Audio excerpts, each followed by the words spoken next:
Welcome to the Resident Evil Timeline Part 3, Umbrella's Downfall. In Part 2, we witnessed the end of Raccoon City as William Birkin injected himself with the G-Virus in a desperate attempt to save his life, and became a mutated creature, accidentally unleashing the T-Virus into the city's water supply. And as the city fell into chaos, several survivors, US military forces, and Umbrella's own security service struggled to survive and escape the city before the US government decided that it had to be destroyed. After Raccoon City's destruction, it was impossible for Umbrella to keep its crimes hidden, and an entire city with an estimated population of 100,000 was gone. The world demanded answers, and the survivors of Raccoon City had them. Umbrella attempted to cover up their involvement during the outbreak, but didn't count on the amount of evidence that the survivors had discovered, directly implicating the company. The US government hid their own involvement with Umbrella, cutting off all business ties with them and indicting the company, bringing forth criminal charges. The only remaining founder of the company, Oswald Spencer, hired a top legal team to defend the company in court during the Raccoon trials. After the destruction of Raccoon City, hero police officer Kevin Ryman took another job and moved to Miami, Florida, after providing all of his evidence, and some of the other survivors in his group played a crucial role in Umbrella's downfall. Raccoon City news reporter Alyssa Ashcroft wrote an article exposing Umbrella's bioweapons program, and eventually took another reporter position in Duvall, Louisiana. Dr. George Hamilton, with the Daylight antivirus in hand, made sure it was kept safe and was involved in its mass production in case of possible future T-virus outbreaks. Linda Baldwin, the rescued Umbrella researcher, and Yoko Suzuki, a former Umbrella employee in Birkin's lab, having regained much of her memory, both bravely testified against Umbrella in court. Combined with the evidence from the survivors and the testimonies of the US Spec Ops Echo 6 team and info leaked from the USS Wolfpack squad that turned against Umbrella, the company had a long fight ahead. Claire Redfield left young Sherry Birkin in the care of Leon Kennedy after protecting her in Raccoon City, and left to find her brother, who she hadn't heard from since before the outbreak. The G-virus remnants inside Sherry stabilized and adapted to the G-vaccine given to her, giving her enhanced regenerative capabilities. She was no longer in danger and healthier than ever. The government kept Sherry under constant surveillance, studying how her body adapted to the G-virus, and at the same time protecting her, knowing that she would be a target of Umbrella. A government figure called Derek Simmons, with future plans of his own, took on the role of Sherry's legal guardian, and raised the girl as part of his family, allowing Claire to visit her regularly throughout the years, since Sherry idolized her so much. After Raccoon City, Leon was taken in by the government and given an opportunity to fight Umbrella directly as an agent of the United States Strategic Command, STRATCOM, dedicated to fighting weapons of mass destruction like Umbrella's bioweapons. We have the authority to do as we please with you. You and that girl. Just leave her out of this. She's an innocent. An innocent who carries the G antibody. Don't worry. We're taking very good care of her. Bottom line is, you have the experience we're looking for. So if you want this to end peacefully, you really have only one choice. Work for us. And just like that, I found myself in the service of the US government. While fighting a crucial legal battle, the Umbrella Corporation internally was in a state of chaos. Higher-level employees directly involved in bioweapons research were beginning to form plans of their own, seeing Umbrella as a sinking ship. And legitimate employees that had no idea what Umbrella was really doing quit in droves, forming an organization called the Private Anti-Biohazard Service, backed by several pharmaceutical companies dedicated to fighting bioweapons research. Jill, Barry, and Chris joined the new organization and were more determined than ever to shut down Umbrella's experiments for good. And together, all three X-Stars members met up, preparing to board a plane to search for Umbrella's headquarters in Europe. But Umbrella had them under constant surveillance and knew they were coming, infecting the water on the plane with a fast-acting version of the T-virus. As the flight left for their destination, several passengers drank the infected water, and all hell broke loose on the plane, as the STARS members faced a nightmare they thought they had just left behind. Passengers panicked as Jill, Chris, and Barry fought off the infected and ordered the uninfected passengers to the back of the plane for protection. But one monster in particular posed a problem. Jill realized one of the zombies was the pilot of the plane, and Chris rushed to the cockpit. Thanks to his US Air Force training, he was able to land the plane successfully, saving the lives of the remaining passengers, and met with their contact in Europe.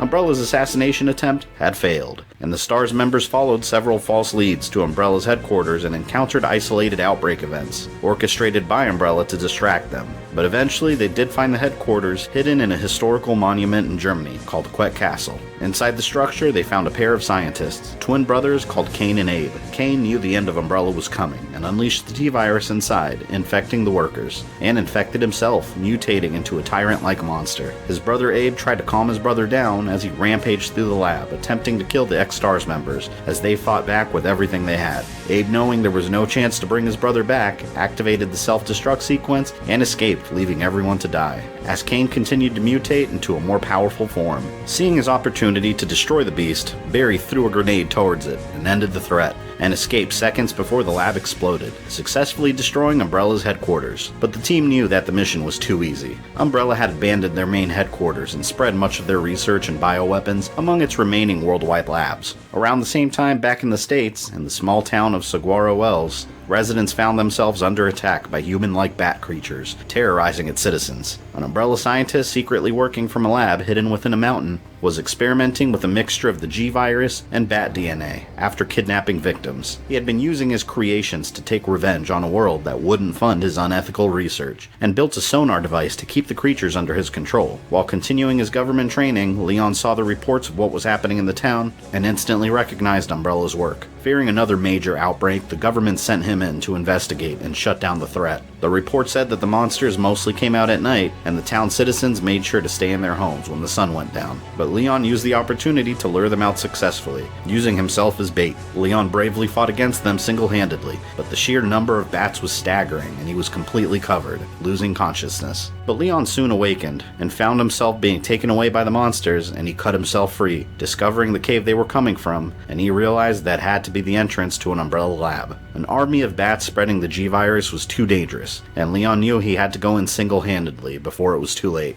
And Leon made his way in and had the advantage of a surprise attack, sending the researchers into a panic and struggled to defend himself against the attacks of Umbrella's security. But Leon was able to get free and successfully destroy the sonar machine controlling the infected bat mutants, and they turned on their creators as Leon escaped. After making his way outside, he called for extraction and called in an airstrike to completely destroy the facility, averting a disaster that could have been worse than Raccoon City. But the ruins of the lab held a treasure trove of information about Umbrella's other facilities. The recovered information revealed that Umbrella's line of legitimate cruise ships were secretly fronts for Umbrella to transport their bioweapons across the sea, and many of their ships had their own laboratories, hidden deep within. Umbrella had lost contact with one ship in particular, called the Starlight, that was filled with passengers and was carrying some sort of shape-shifting bioweapon. The information also revealed an Umbrella-owned island off the European coast called Sheena Island. The Sheena Island facility was under the command of an Umbrella officer called Vincent Goldman, and it was being used by Umbrella to mass-produce their Mr. X Tyrant series that Leon had encountered, and Umbrella controlled the entire city, full of civilians on the island. While Leon worked to find the location of the missing Starlight cruise ship, he passed on the Sheena Island data to a close friend and a skilled private detective called Ark Thompson, asking him to investigate and gather evidence against Umbrella. Ark agreed and prepared to head to Sheena Island, unaware of the horrible experiments he would find there. Umbrella had been taking people throughout the city and keeping them imprisoned near the Tyrant factory. The Mr. X Tyrants were being created from the literal fear of the prisoners being taken there. A component created by the human brain during states of extreme stress and fear was an essential ingredient of the tyrant-making process, and Umbrella was taking prisoners, mostly young boys, and cutting their skulls open with no anesthesia in order to create maximum fear. The necessary fluids were taken and the bodies discarded in order to mass-produce their tyrants. In October 1998, the multiple prisoners on the island formulated an escape plan but failed, and Vincent executed them all personally, telling his superiors that it was a mass suicide in order to keep his position within the company. In November 1998, Ark made his way onto Sheena Island and began impersonating Vincent to gather information. Ark gathered much of his information from an Umbrella employee named Andy Holland,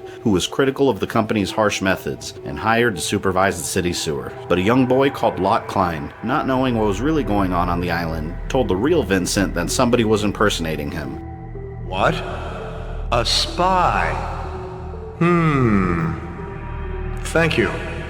You are a good boy, Lot. Enraged and hearing that a number of people were gathering evidence against him for human rights violations, Vincent released the T-virus into the city with the intention of killing everybody and making it look like an accident. Vincent decided that he would leave the island, but first he had to kill the spy impersonating him, eventually finding Ark and confronting him, before he could escape on a helicopter with evidence in hand.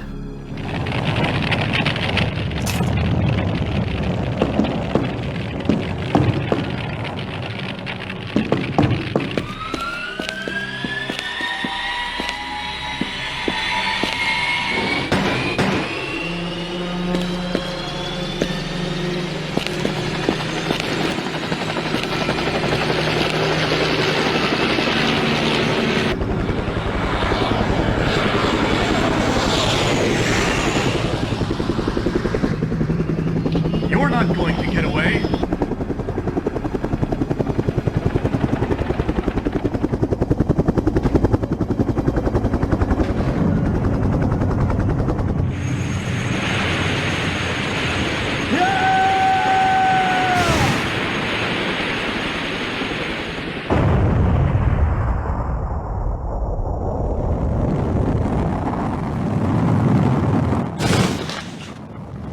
This begins the events of Resident Evil Survivor.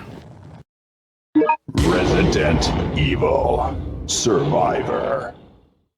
Ark had lived through the crash, but suffered a head injury and had lost a vast majority of his memory. He had no idea who he was or why he was on Sheena Island. All he had was his gun, and he set off to find answers, running to a lifeless body that looked familiar. But Ark couldn't remember where he had seen this stranger. Vincent had also grabbed the military dog tags that Ark wore around his neck during their scuffle. So Ark assumed this was the dead man's identity, and at that moment he realized that something wasn't normal on Sheena Island.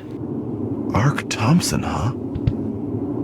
Though I can't remember anything, I know that this was no way for anyone to die. What?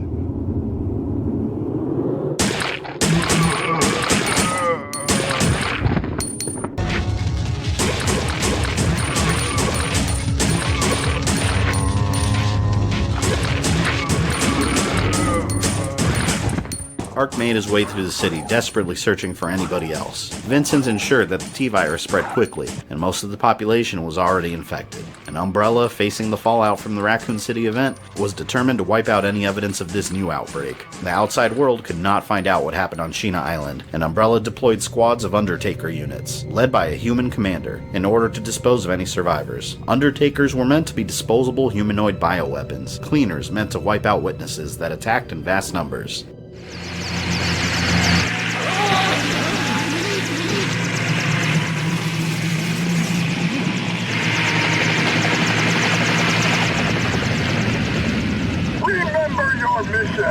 We're doing a clean sweep of the area. Everyone and everything must be cleansed. Now move out! What's that?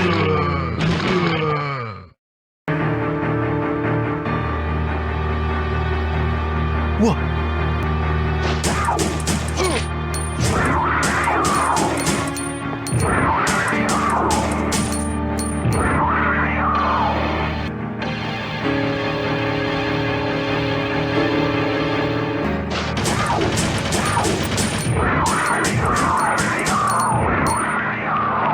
While searching through the sewers, Ark found evidence claiming that Vincent had caused the outbreak, and also found a photo of himself, now believing that he was the man named Vincent, the man responsible for so many deaths.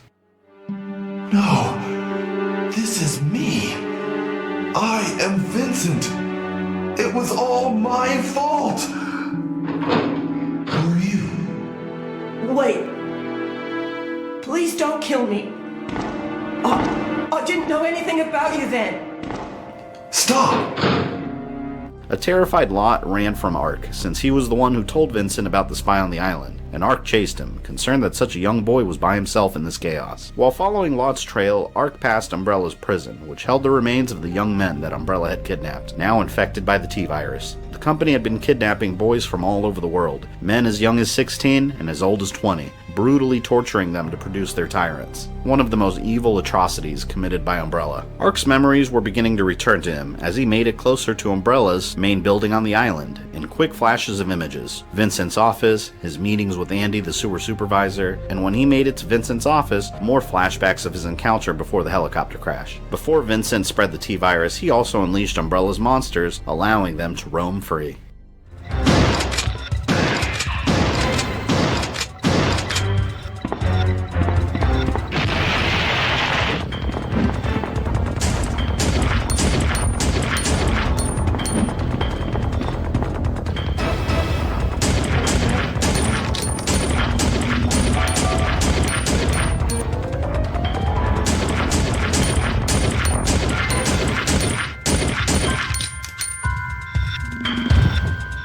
Ark made his way through the lab and discovered a little girl by herself. The little girl was Lily, the younger sister of Lot, who was determined to protect her from danger.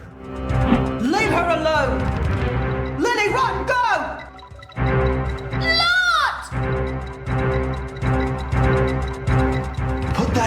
I won't harm you. I promise.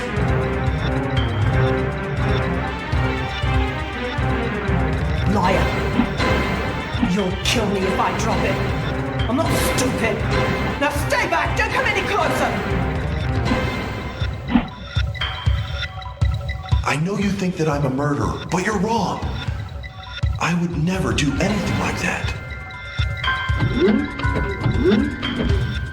Ark set off to find Lot, who bravely left to find a way to escape with his sister, but the young boy was headed straight for the Tyrant Factory, a place where a child would certainly meet his death, and Ark, filled with guilt over the outbreak he believed that he had caused, made it his responsibility to escape with the children, running to the factory and facing Umbrella's hordes of creatures, including the almost unstoppable Tyrants, the deadly lickers that also infested the streets of Raccoon City, and the immensely swift hunters craving blood, and also discover the mass production of the T-103 Tyrant.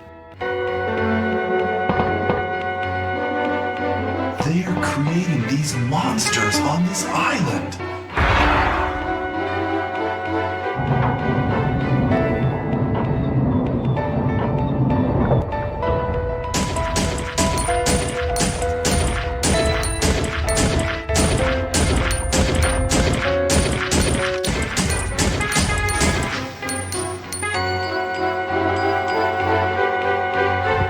And in the factory, he finally found Lot, who revealed the truth about Ark's identity. Help!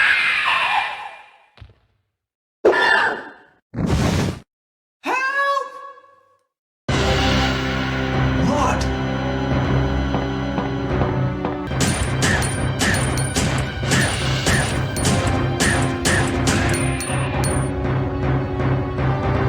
Lot! I'm sorry. Please forgive me. What are you talking about? It's not your fault. Vincent is the one who caused everything.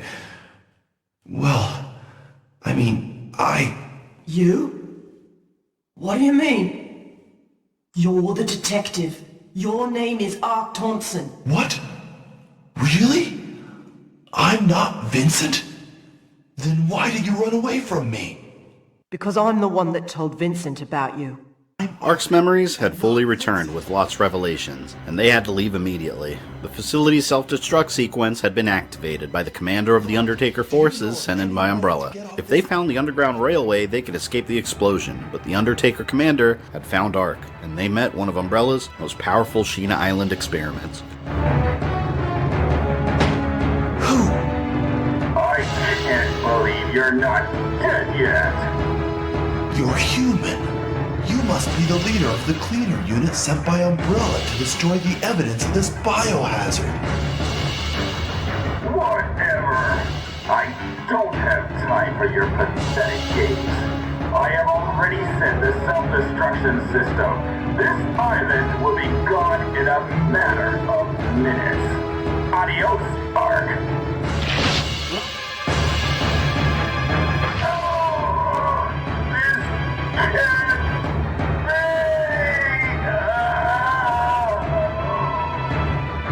The Tyrant variant known as Hypnos, named after the Greek god of sleep. Hypnos was the brainchild of Vincent, similar to the company's other Tyrants, but with a modified genetic strand that killed the weaker cells in the body continuously, leaving only the strongest to keep reproducing, resulting in a Tyrant more resistant to damage. Seemingly killing the Hypnos Tyrant, Ark and the children made it to the railway, as the Undertakers attempted to block their path, but Ark successfully defended against the attack, and the group took the train to a helipad in a final attempt to escape the doomed island. But Hypnos had survived, and its damaged cells had already replaced themselves with stronger ones, causing a powerful mutation.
With the tyrant defeated, there was no more time to waste, and Ark boarded the helicopter with the kids before it could regenerate, and escaped before the massive explosion detonated. 10 seconds to detonation. 9, 8, 7, 6, 5, 4, 3, 2, 1.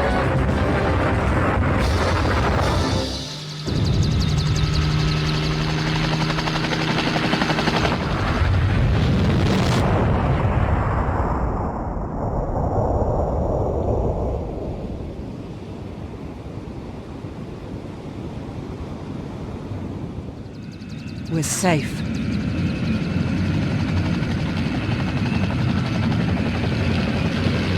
It can't be!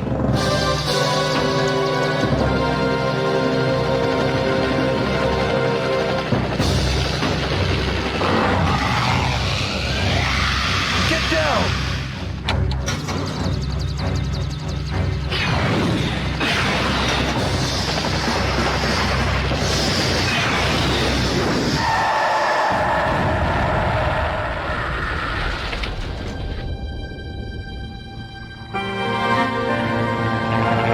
Umbrella had lost another valuable laboratory due to the actions of one of their own power-hungry officers, and another city full of innocent people was destroyed. But Ark, Lot, and Lily had survived to tell their tale, and Ark made sure the information he uncovered found its way back to Leon and his government employers, ending the events of Resident Evil Survivor. By December of 1998, Leon had discovered the location of the Umbrella Starlight cruise liner carrying Umbrella's shape-shifting bioweapon, remaining in contact with his STRATCOM superiors and feeding information to the private anti-biohazard service the X-STARS members were a part of. But soon after Leon arrived on the ship, the anti-biohazard service lost communication with him. Leon was a valuable asset, and his experience with Umbrella's biohazards was priceless. So a rescue mission was formed, and Barry Burton was assigned to find and rescue Leon, and eliminate the bioweapon on board before it could become a danger to the rest of the world. This leads us to the events of Resident Evil Gaiden. On board the ship, Barry discovered why they may have lost contact with Leon, and feared that he may no longer be among the living. The entire ship had been infected by the T-virus, and the shape-shifting bioweapon was somewhere on board.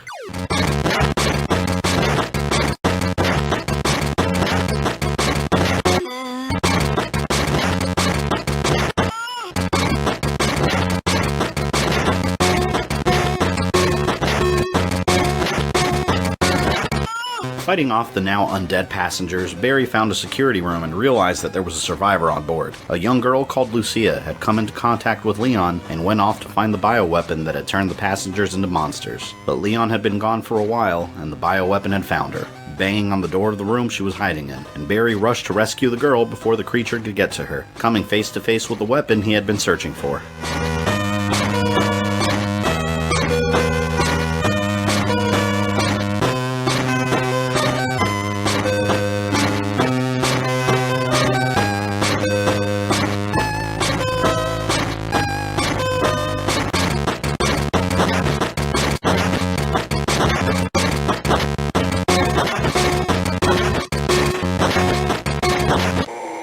After defeating the bioweapon, it dissolved into a smaller form, and escaped before Barry could finish it off, but Lucia was safe. Barry wanted the girl to stay close since the monster could be nearby, but Lucia revealed that she could feel the monster when it was close by for some reason, and headquarters contacted Barry, letting him know that they found Leon's location. The ex-Raccoon City police officer was still alive, and Barry, together with Lucia, went to go find him, but the bioweapon found them again, and this time the creature successfully grabbed her, and escaped with the terrified girl. Barry had to find her, but he couldn't do it alone, and made his way to Leon's location, finding that he was unconscious, having fallen through a hole in the ground. Barry rescued Leon from the hole and woke him up, expressing his concerns about Lucia. Barry was suspicious that she could feel the monster when it was nearby, and he believed that she was somehow linked to it. And Leon and Barry worked together, fighting their way through the ship searching for the girl, and found another security monitor showing the monster carrying her away. It had killed everyone on board, but for some reason it was keeping Lucia alive. In the upper deck of the ship, the pair found the creature and opened fire on it, wounding it, but it seemed unstoppable, quickly recovering from its wounds, and the three ran as it chased them.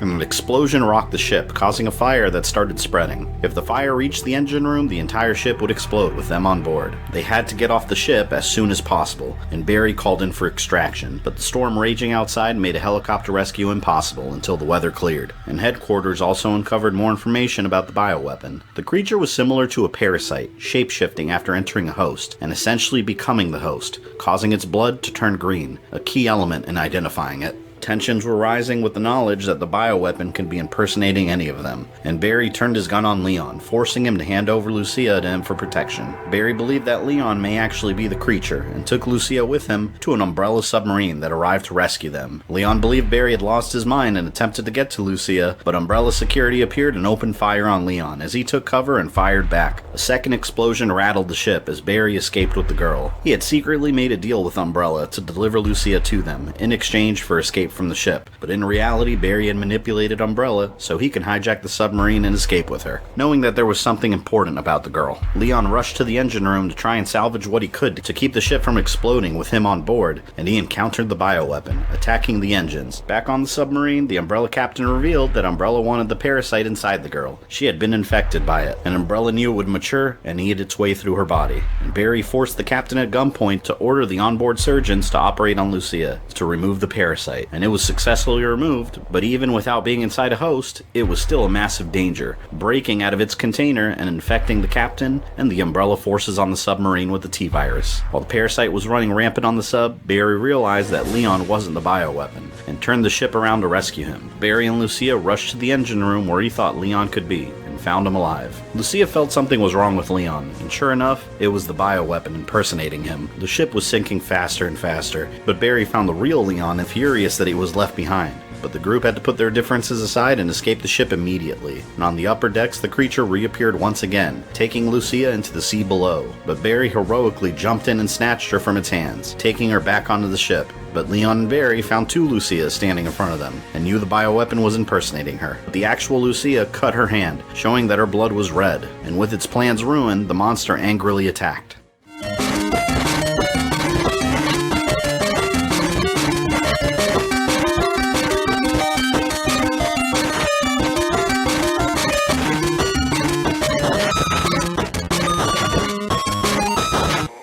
With the bioweapon subdued, all three boarded the submarine and escaped as the Starlight was sinking in the distance, taking the creature down with it, into the freezing depths of the ocean. Leon reported in that his mission was a success, but Barry had noticed a cut on his neck, a cut bleeding green, ending the events of Resident Evil Gaiden. Leon had been infected by the parasite during his confrontation and had to get back to base before the bioweapon completely took over his body. And thanks to the Daylight antivirus that Dr. George Hamilton had taken out of Raccoon City, Leon was saved. He was injected with the Daylight, and the remains of the bioweapon in his body were destroyed. Leon returned to his government agency, and Barry continued his anti-Umbrella activities. Chris and Jill were also running missions against Umbrella secretly, and for Claire's own security, Chris couldn't contact his sister and let her know that he was okay. But Claire was still working to find her brother. By late December 1998, she had followed his trail and discovered an Umbrella facility in Paris, infiltrating it by herself, believing that Chris was somewhere inside. But Umbrella had detected her and took action against the Raccoon City survivor.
Don't move.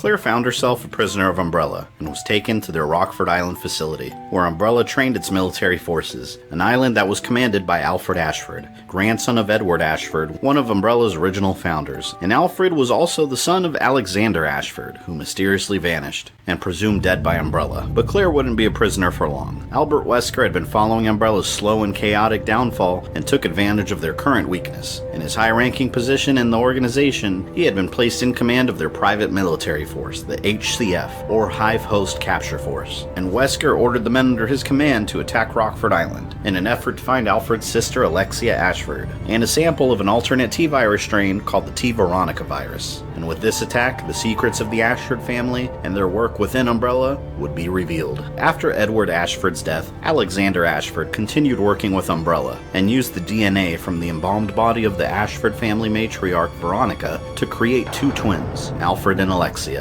Alexander raised the two children as his own, but in his youth, Alfred discovered that he was essentially a science experiment created in an Umbrella lab, a fact that would eventually fracture his mind, and Alexia was raised with the knowledge of her father's experiments, performing some of her own, and the young girl developed the T. Veronica virus by combining the original progenitor virus with the DNA of Queen Ant. Alexia believed that under the right conditions, this virus could bond perfectly with a host, allowing them to keep their intelligence and grant them abilities such as flammable blood and a level of control over the infected subjects. Alexander wanted his children to continue these viruses, but at the same time he wasn't an Umbrella employee that wanted to put the entire world in danger. In 1983, Alfred and Alexia, now knowing how they were born, trapped their father and injected him with the virus as a test subject. But the virus mutated him into an abomination they called the Nosferatu, and as punishment for his failure to adapt to the virus, the twins chained him in solitary confinement, deep in Umbrella's Antarctic base. Using the data she obtained from her father, Alexia injected herself with the T. Veronica virus in an effort to harness the virus perfectly, but her body needed time to adapt to it, and she plotted with her brother to keep herself cryogenically frozen for 15 years in the Antarctic base. She presumed that was enough time for the virus to adapt. Alfred agreed and was left alone, being placed in command of the Rockfort Island base and losing his mind over the years. Wesker heard rumors that Alexia was still alive and decided it was time for him to act. During the attack, Claire felt the cell she was in shaking and knew something was happening outside,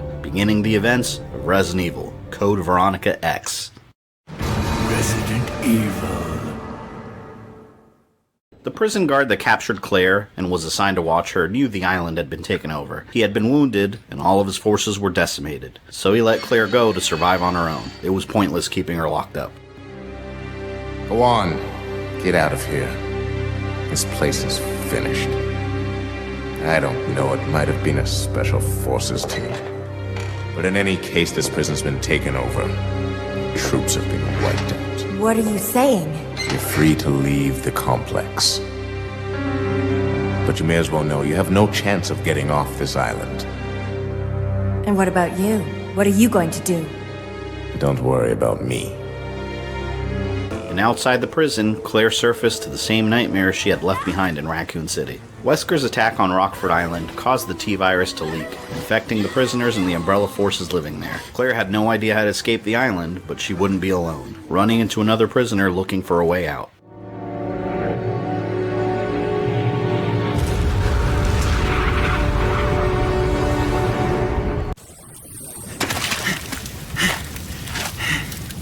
Damn it! Which way? Wait! I wasn't trying to escape, the alarm sounded and the door unlocked. I thought that I... Rockfort Prison, detainee 267. Guess you're not with Umbrella then, are you? I'm Claire Redfield. Damn, girl. You scared me. Eyes forward. So, what's your name? My name's Steve. Steve Burnside was taken to the prison due to his father, an Umbrella employee that attempted selling the company's secrets for money, but was caught. As punishment, Steve's mother was murdered, and both of the Burnside men were imprisoned on Rockfort Island. But Steve was somewhat familiar with the island and heard there was an airport hidden somewhere. Claire also needed to send a message for help to the outside world, and luckily found a computer she could use. Not having been able to contact Chris for months, Claire knew she could count on the friend that helped her survive Raccoon City, Leon, and sent him a call for help with her location. Claire just had to survive long enough for help to arrive, but as the T-virus does, infected humans weren't their only concern. The animals of the island had also been infected. I hope they don't come back! No! No!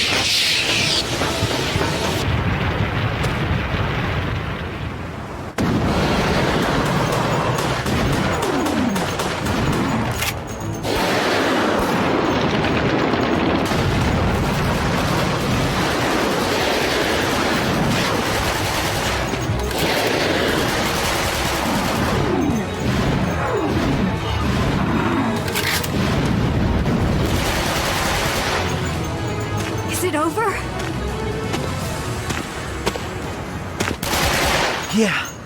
Eventually, Claire found the Ashford Palace near the private residence where the now crazed Alfred made his home, and met the young Umbrella officer for the first time, believing that she was the one behind the attack.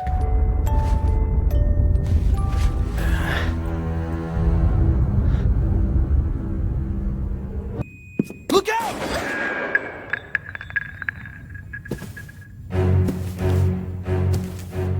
I am Alfred Ashford, son of Alexander Ashford. Was it you? Was it you who spread that wretched virus across my island? That's got nothing to do with us! Look, we all need to get out of here right now, okay? Fool.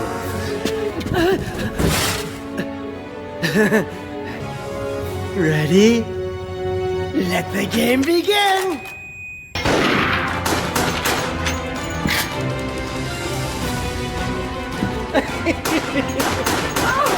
Don't you love this game?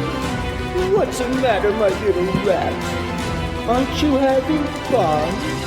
Who you calling that? Steve! I'm not gonna die here! You're doing so well, my little rats. You son of a... Stop! Disturbed by Alfred's erratic behavior, Claire left the palace and explored the military training facility, and Alfred had been watching Claire amused with her attempts to escape, letting loose Umbrella's Bandersnatches, cost-effective offshoot models of the Tyrants, meant for mass production.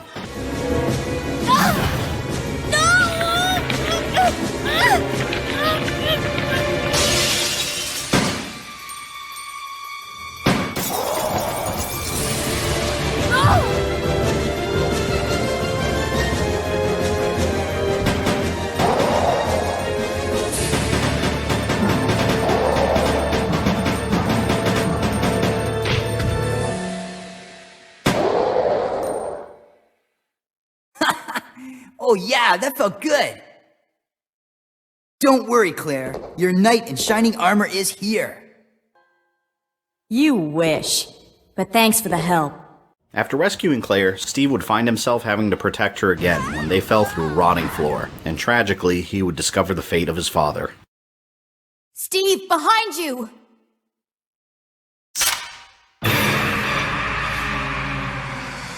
No.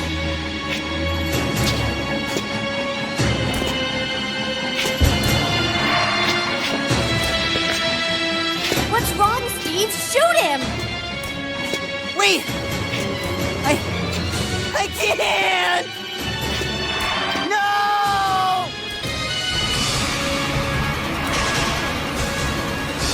No!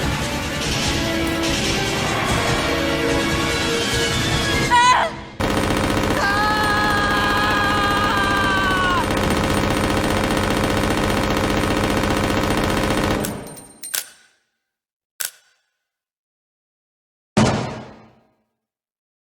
Father. Father. Father. He was my father. What? He worked for Umbrella. Nobody, just another face in the crowd. He was a rat. A mole. He tried to leak some data, make some quick cash, but they caught him. And they killed my mother. And then they took me. Steve. It was his fault. He was stupid. Claire left Steve to grieve for his father momentarily, and promised to be back when she found the way to the airport, remembering that she had seen a structure behind the palace, the private residence of the Ashford family.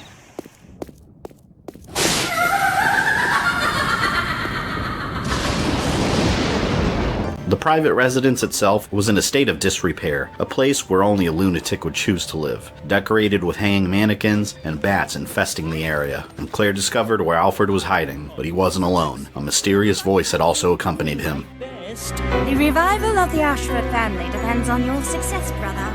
I am aware of that, Alexia. I will revive the family name myself and make you the master of the glorious Ashford family. Do not worry, brother. I will handle them both myself. Who is there? Is someone at the corridor? Claire realized that Alfred had a sister, also working against them. She also found medicine and returned to the prison guard that let her go, giving it to him and returning the favor. Here, let me help you with that. Thanks, but I can take care of myself. Just go. Keep it. It was a gift from my brother, but... Thanks. On her way back, she encountered Wesker, the man who had betrayed her brother and the STARS team, recognizing him from her brother's stories and photos in the Raccoon City Police Department. Who are you? Let's just say that I'm a ghost, coming back to haunt your dear brother. Wesker? It seems there's not much explaining to do, is there? I was the one who attacked this island. Who'd have thought you'd be hanging about?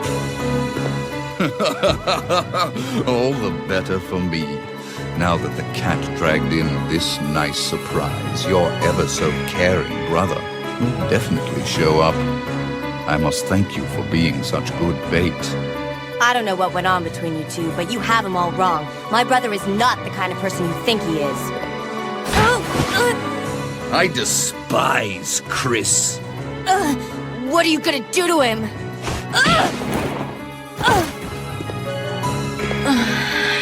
Wesker decided to keep Claire alive to use her as bait in an attempt to draw out Chris. Since the mansion incident, he grew a deep hatred for the surviving STARS members, especially Chris, since he was the one that destroyed the Tyrant, ruining his perfect plan. The Spencer Mansion Tyrant was a bioweapon that Wesker prized among all others, the perfect life form. Now Wesker was forced to track and collect samples of what he considered to be inferior experiments. It appears you may be of some further use to me. I'm going to let you live a little longer.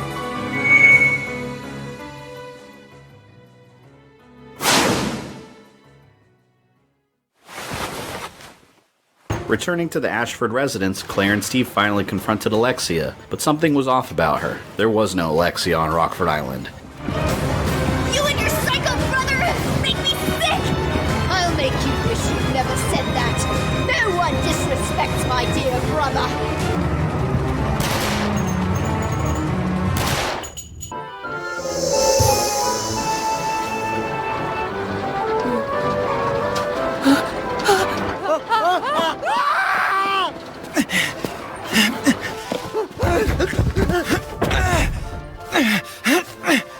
Shit! Alfred, isolated over the years and tortured by the truth of his own origins, developed a split personality, believing that he was also his sister at times. In a desperate attempt to kill Claire and Steve, he activated the self-destruct sequence of the Rockfort Island facility. Umbrella's self-destruct mechanisms were designed to completely destroy the surrounding area. They had to find the secret pathway to the airport before it was too late. Refusing to allow them to escape, Alfred unleashed the Tyrant being developed on Rockfort Island. This is what you get for trying to oppose me! Now feel my revenge!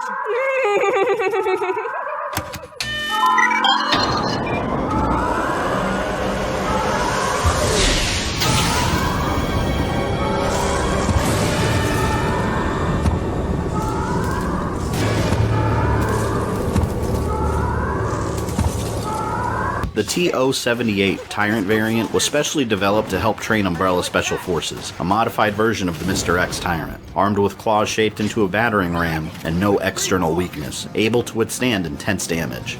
Watch out!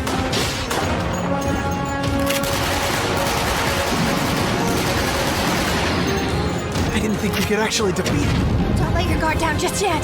Yeah, we're running out of time. Let's hurry! After facing the Tyrant and disabling it, Claire and Steve found the airport complete with a plane ready to board, as Alfred boarded his own plane to escape the island before the explosion. 2B for takeoff. I knew you would lead me to the truth.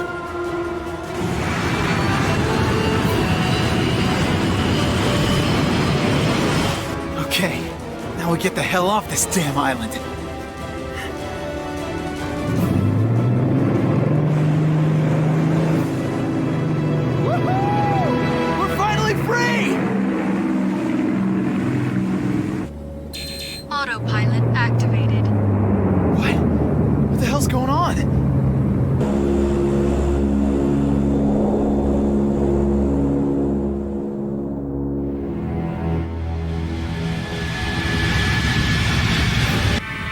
you've taken my plane, it will only prove for more entertainment.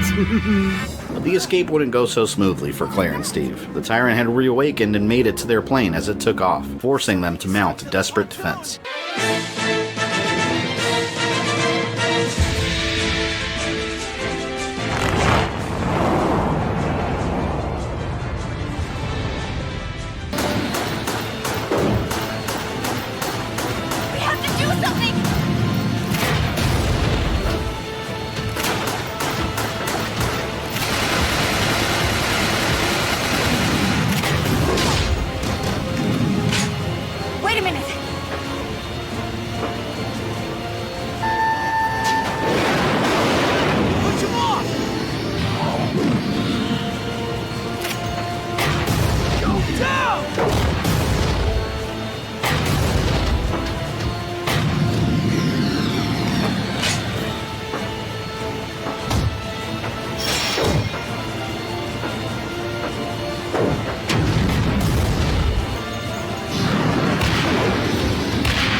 Let's go back to the cockpit. With Rockfort Island finally behind them, the pair were finally free of Umbrella. But Alfred had activated the autopilot protocol on the plane, forcing it to fly to the Antarctic base where Alexia was frozen. Rattled but alive, Steve and Claire found themselves in a completely unfamiliar territory. Infected survivors from the Rockfort Island facility had also escaped to the Antarctic lab, and brought the T-Virus with them, causing a second outbreak. Fighting their way through the undead, they discovered a mining vehicle, and in a final attempt to kill his prey, Alfred hunted them down. We're safe now. Think again, Claire. I shall enjoy watching you shriek in agony. Not this time! You gang!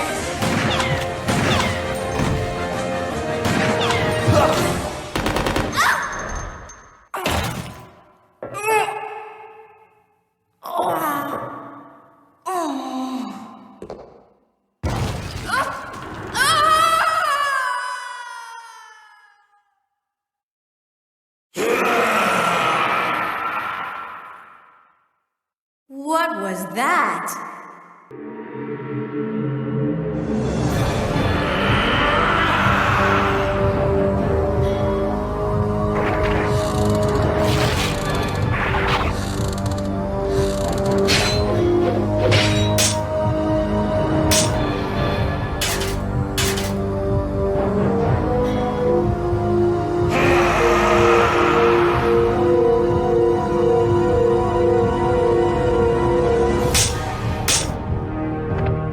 Taking the mining vehicle, Claire and Steve used it to drill a hole in the ice and successfully escape, but the Nosferatu had been awakened. Alfred's father, Alexander Ashford, now a mindless creature infected by the T. Veronica virus.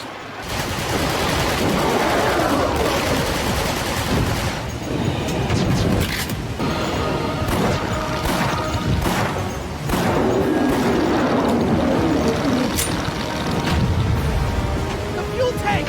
Shoot it! Yes! Now we can't go down that way.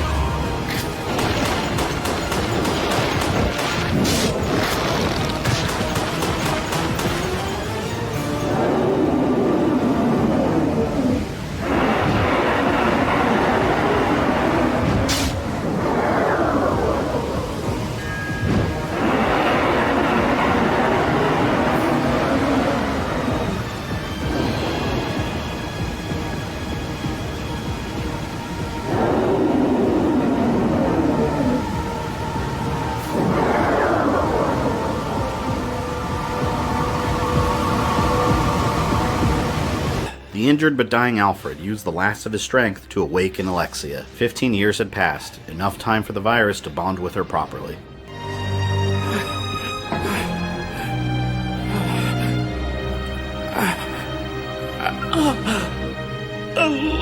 Alexia.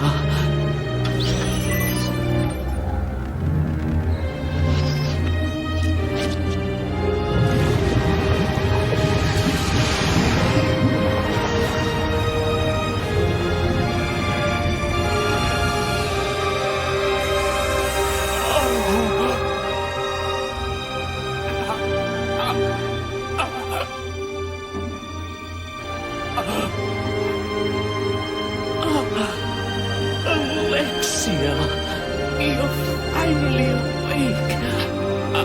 Alexia.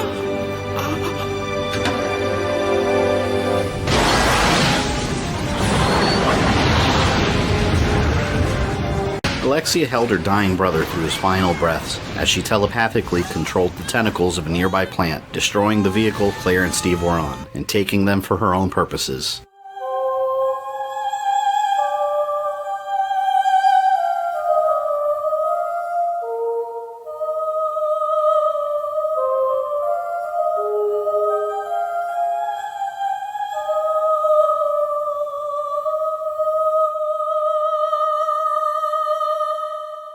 Leon had received the message that Claire had sent him earlier. Still recovering from his mission on the Starlight ship and his own infection, Leon was unable to go rescue her himself, but using his government contacts and ties to the anti-biohazard service, Leon was able to find Chris in Europe and contacted him, telling him that Claire was trapped on Rockfort Island. Immediately, the X-Stars member left to rescue his sister, and working with Leon, he was able to arrange transport to the island.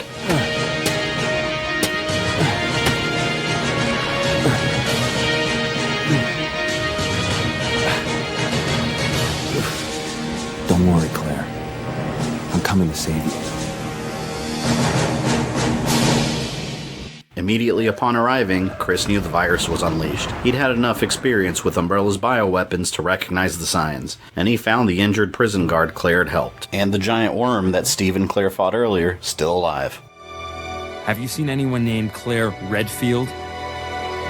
Did you just say Claire? You know who she is, don't you? Don't worry about her. I helped her escape. Several planes took off from this island not long ago. While I can't say for certain, she was probably on one of them. I see.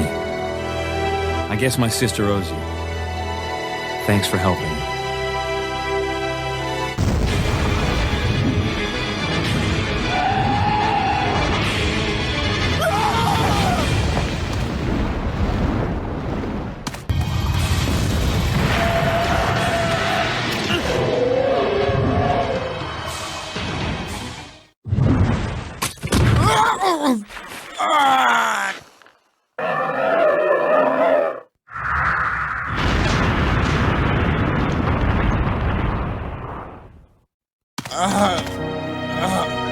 Hold on! Don't give up!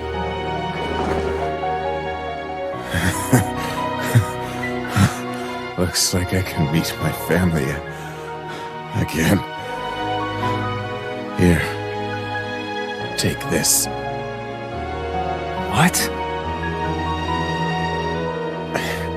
She gave this to me as a token of thanks for saving her.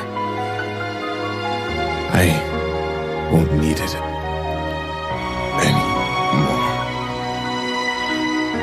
Take it.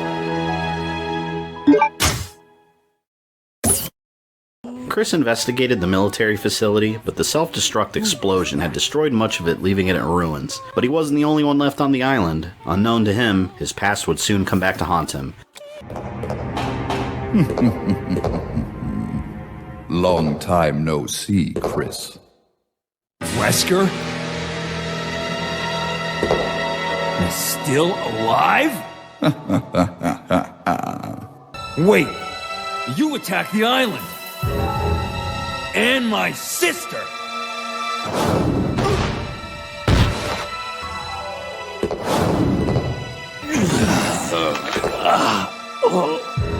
You have no idea how much I hate you. You destroyed my plans.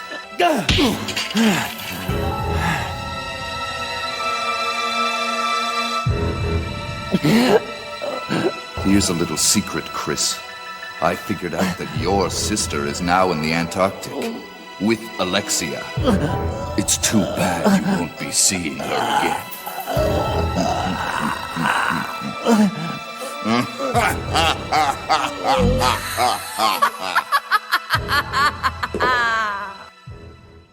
Alexia? Chris was completely shocked by Wesker's return, and had no idea that his ex-friend and commander had survived, developing inhuman abilities. But Wesker was directly responsible for the deaths of his close friends and fellow STARS members in the Spencer Mansion, and he was determined to make Wesker pay and rescue his sister, and found a jet ready to be boarded in one of Umbrella's underground hangars. Using his Air Force experience, he boarded the jet and made his way to Antarctica.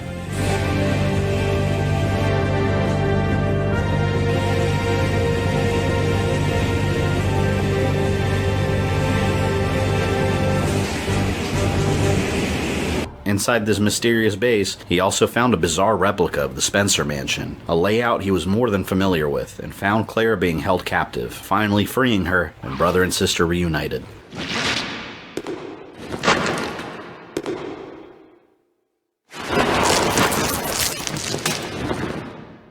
Claire! Huh?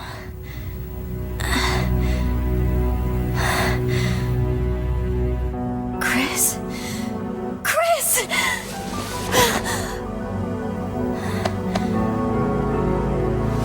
I've been so worried! You kidding me? I thought tough girls like you didn't get worried.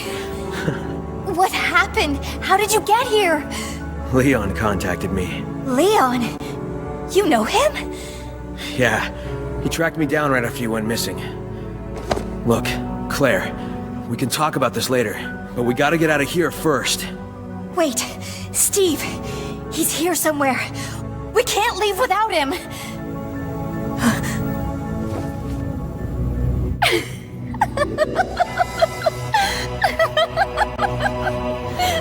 You're Alexia Ashford. Oh, you know my name. I thought you were dead. No, I've just been hibernating for 15 years to become one with the Veronica virus. Veronica virus? I still have some experiments to perform. Would you care to play along? Your friend awaits you in the Colosseum. You don't want to be late. Chris promised his sister that they would find Steve, and they would all escape together. And searching through the base, they found him, but it was too late to help him. Alexia had cruelly injected him with the T. Veronica virus, and was attempting to place him under her control. Steve! I won't. Here you are. Steve!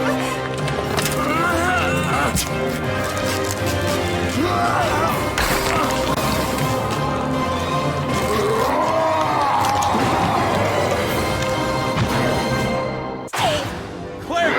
Don't make me do this!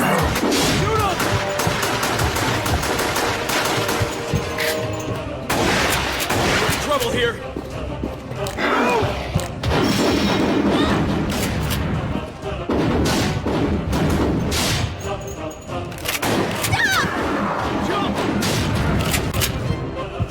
Look out!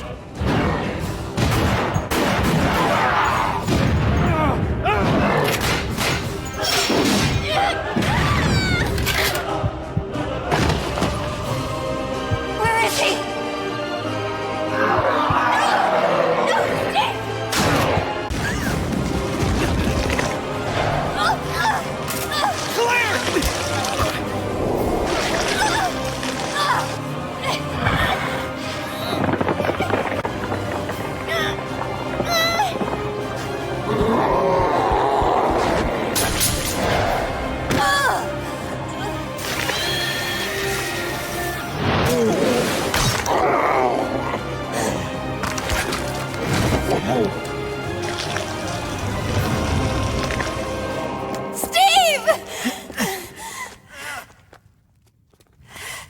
Hold on.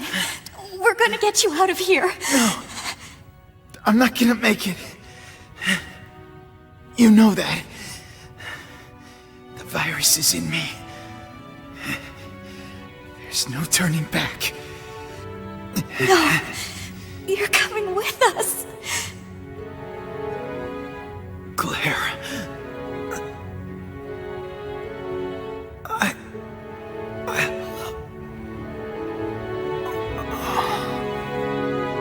Steve? Steve! No! Stay here. I'm gonna go plant this in the power room.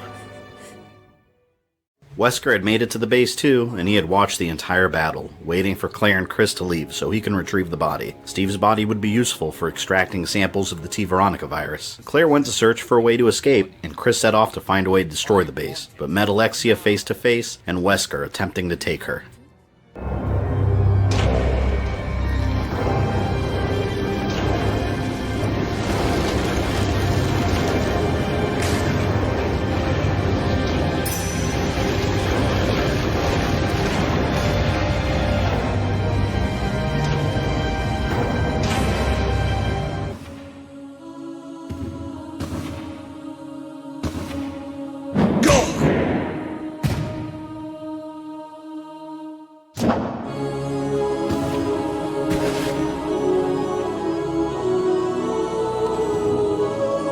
You're coming with me.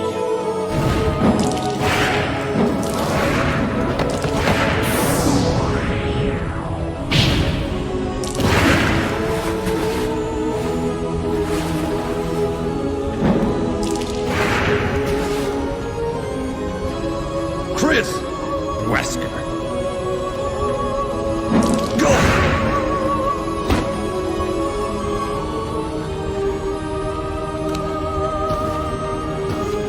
Chris, since you're one of my best men, I'll let you handle this.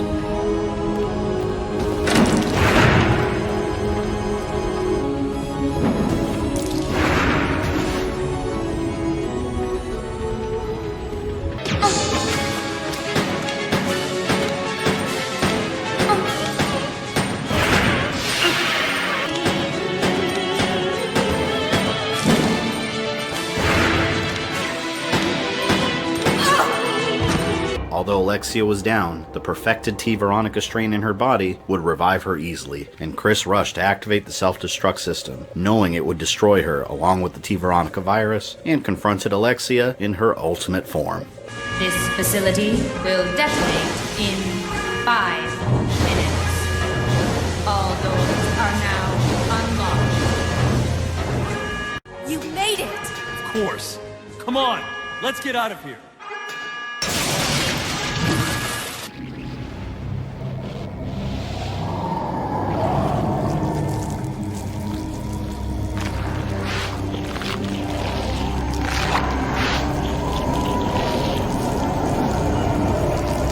What are we gonna do? I'll keep her busy. Just go for the emergency elevator. Chris, but... I can take care of this. Just go. You have to make it. Don't die on me.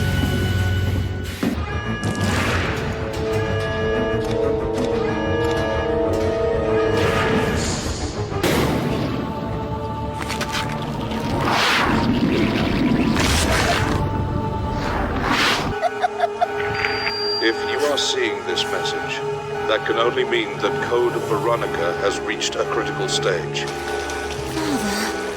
The year is 1983, and I am afraid that my only daughter has become obsessed with the Veronica virus. She has even got to the point of experimenting on her own body. My daughter dreams of unleashing this thing into the world. This last step is the only way I can think of to help her. Whether you are on Umbrella's side or not, please help her.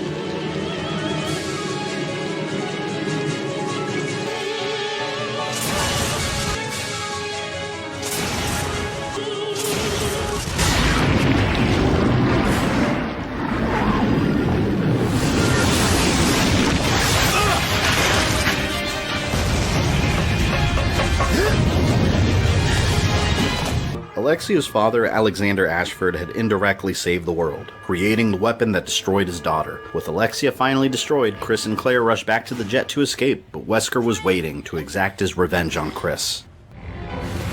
Claire!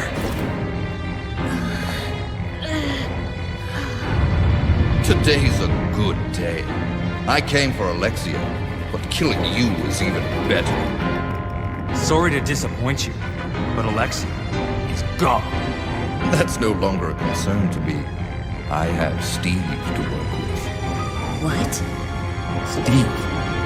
In his body, there's still a living T. Alexia virus. Steve should be a good specimen. Maybe he'll come back alive, just as I did, and be able to see your sister again. You freak! Don't you touch him! I'm sorry, dear heart, but my men have already taken him. You get out of here, Claire. But what about? As a surviving member of STARS, I have to finish. Remember your promise.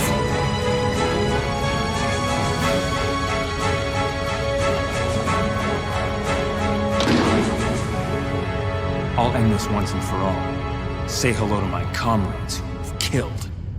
I don't know where you get your confidence, Chris.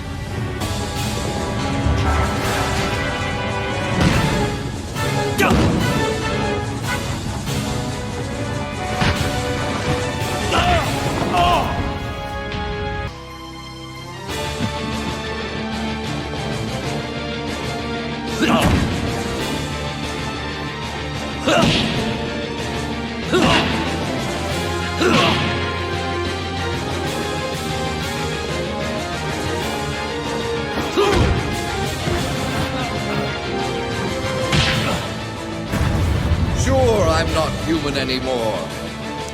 But just look at the power I've gained.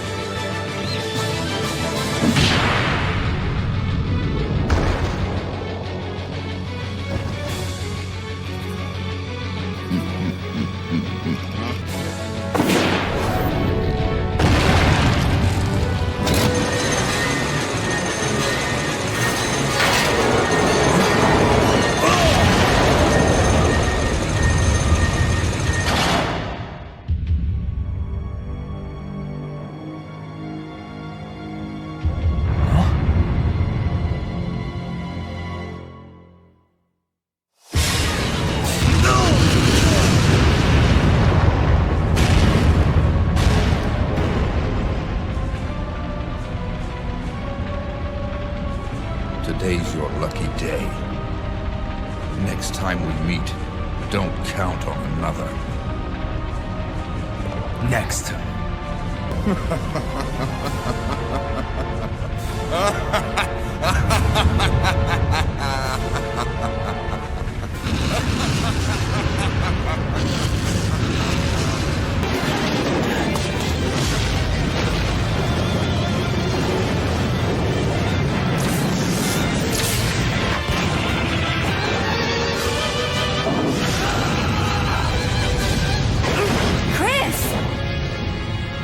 Hey, you know that I always keep my promises.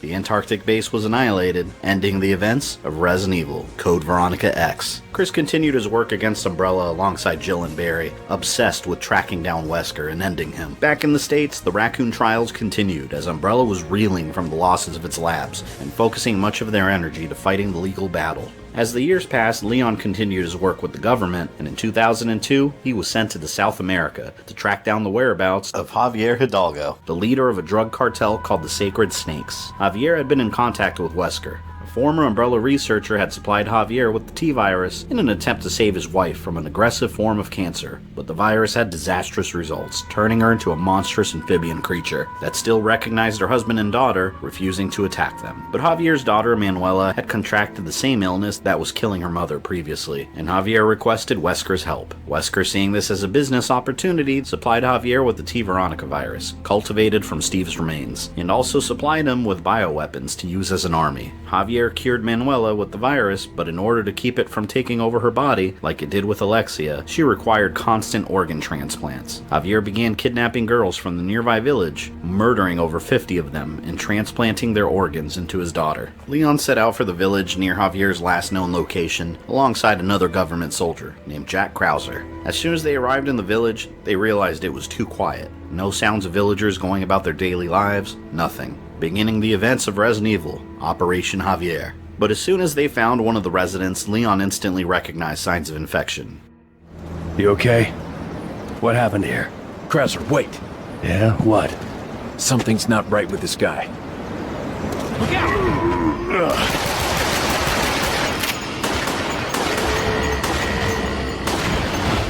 Didn't see that coming. So this is what Umbrella's virus can do, huh?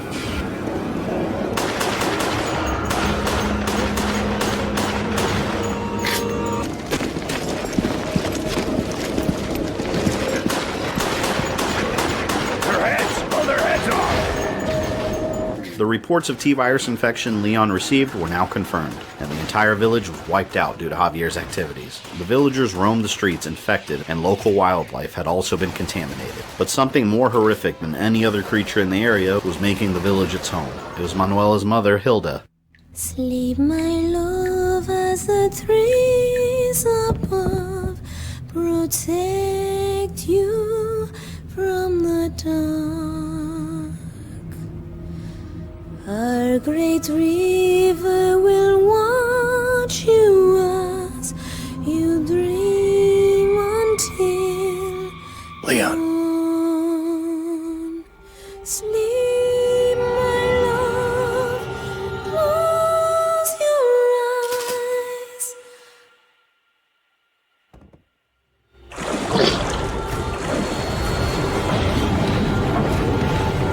Where do I shoot? This thing is huge! How the hell are we supposed to kill it?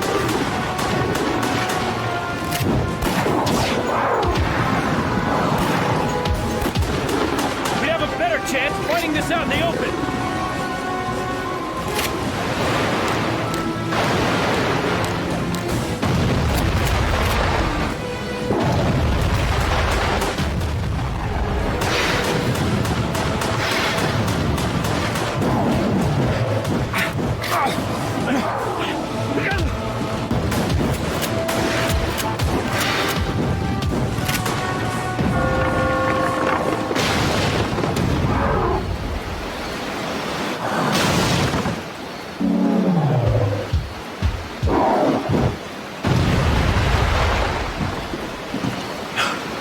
We did it! Leon and Krauser took Manuela with them, believing they were protecting this girl from Javier, having no idea that this was his own daughter and that she was infected with the T. Veronica virus. The people in the village, what happened to them? They're all dead. We're here on a mission, looking for an American who had contacted Javier about a virus. We need to find Javier, and we were hoping you could take us to Amparo.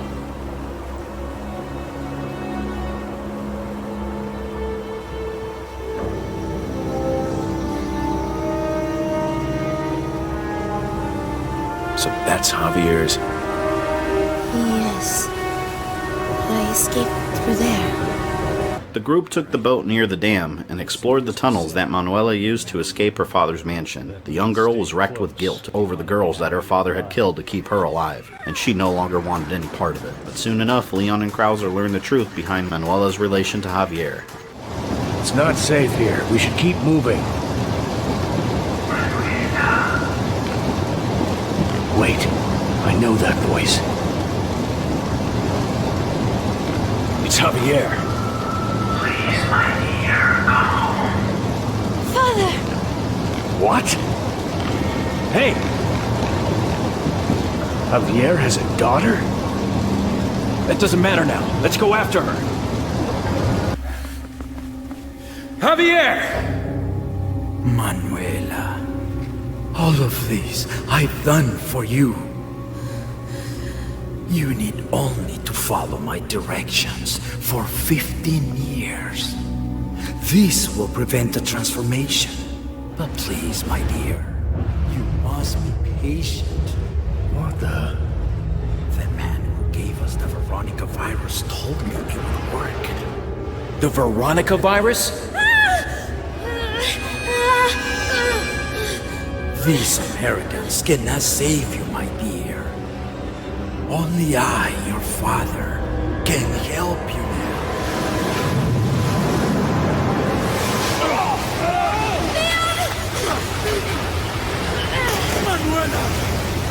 Manuela! Leon was horrified that she was infected by the T. Veronica virus. He had heard directly from Claire the horrors that it could create and made sure to keep a close eye on the girl, confused as to how she could maintain her human form. Back on the surface, they faced the bioweapons that Wesker had sold Javier and fought to keep the creatures away from her.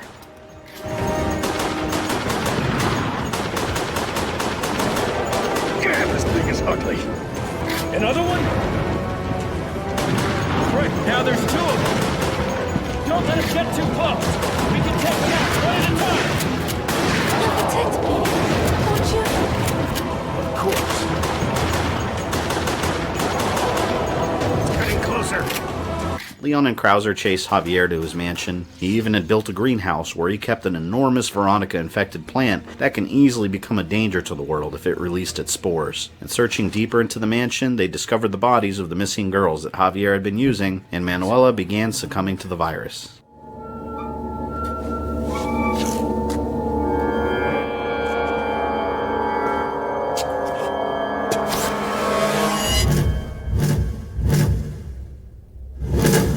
Missing girls.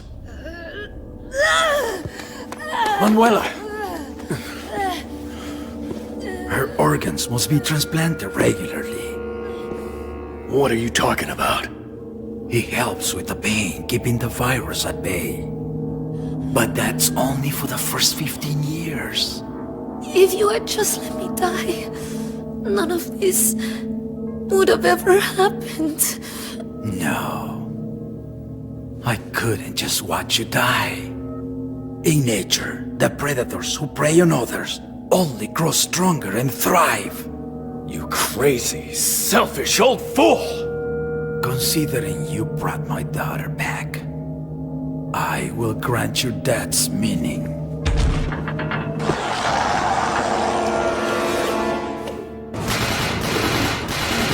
Damn it! We gotta take it out! We need to slow it down somehow.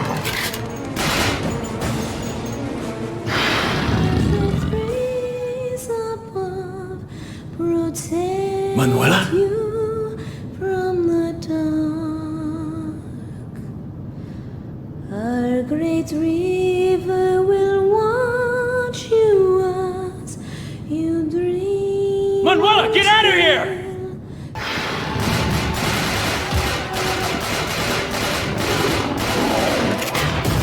Now, hurry!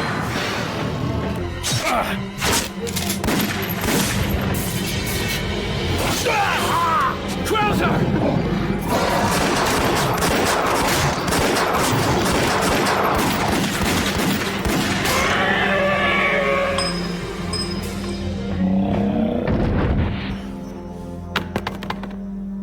You okay? It's nothing.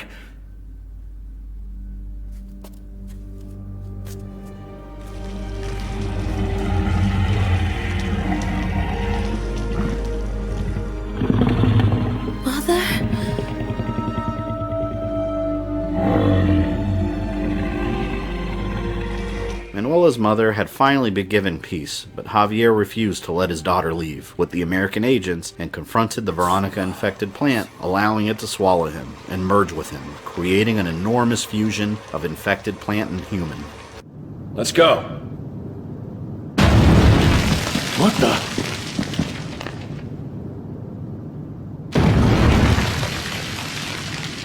It's huge!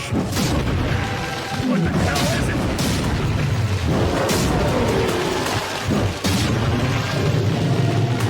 Behold the true power of the virus!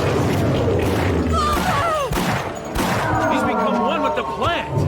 Leon and Krauser fired at the monster, but couldn't take it down alone, and Manuela, using the flammable blood gifted to her by the virus, used it to attack her father. But the rapid blood loss was taking a toll on her.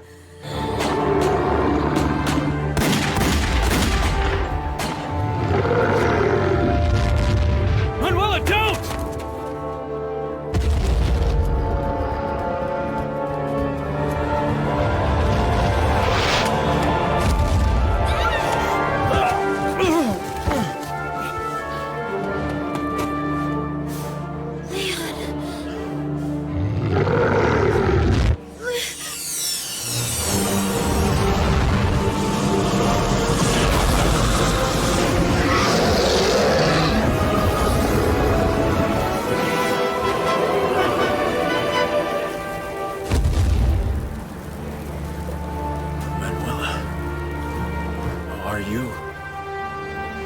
I'm still here.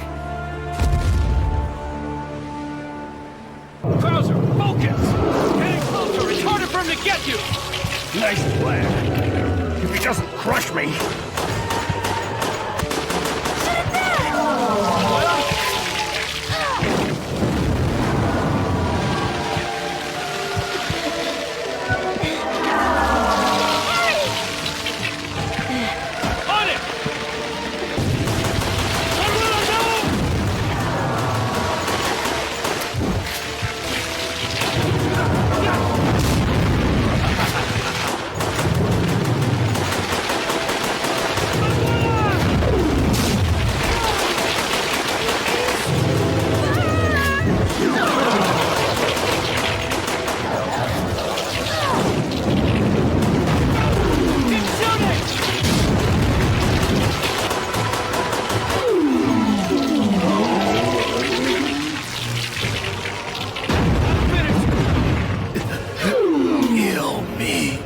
Javier!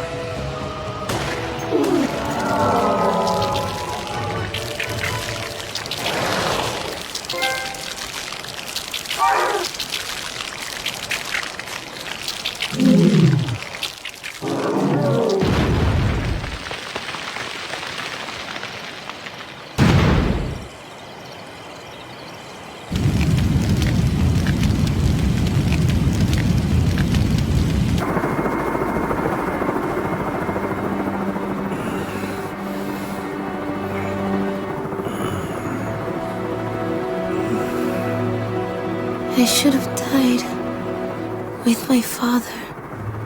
No. No one should have died down there. Besides, you've got an obligation to live. For the sake of the girls living inside you.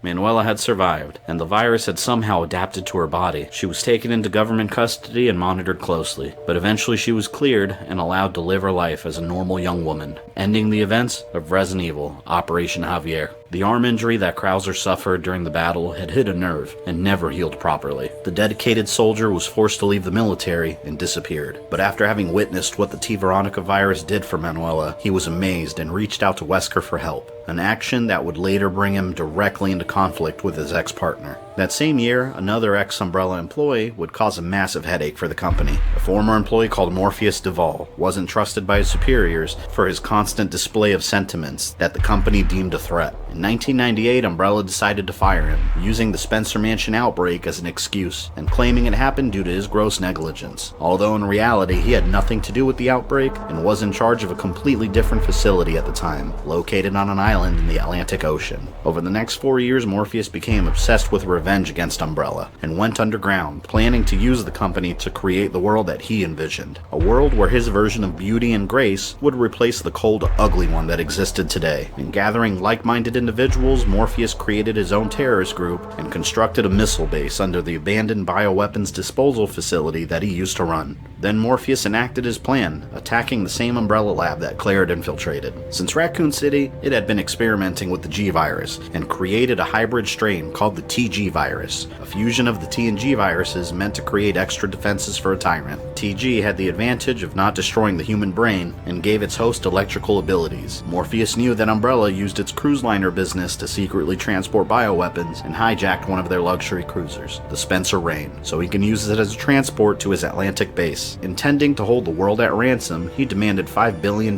from the United States and China, and after hijacking the Spencer Rain, Morpheus released the T-Virus on board, killing the passengers, the crew, and his own men. In September of 2002, one of Leon's fellow Stratcom agents, Bruce McGivern, was assigned to infiltrate the Spencer Rain and bring Morpheus to justice, and China sent an agent of their own known as Fong Ling to do the same.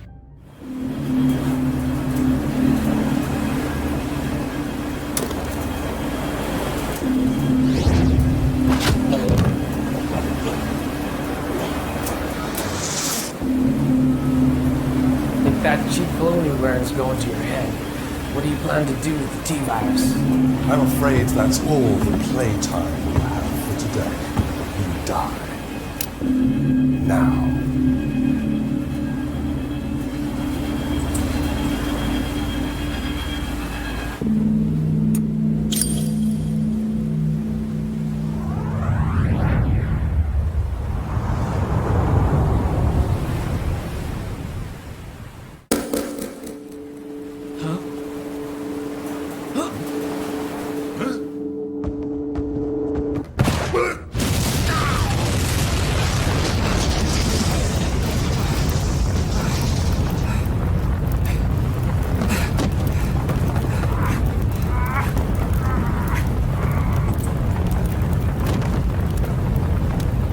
Wounded from the explosion, Morpheus hid somewhere on the ship, and Bruce made his way inside, beginning the events of Resident Evil Dead Aim.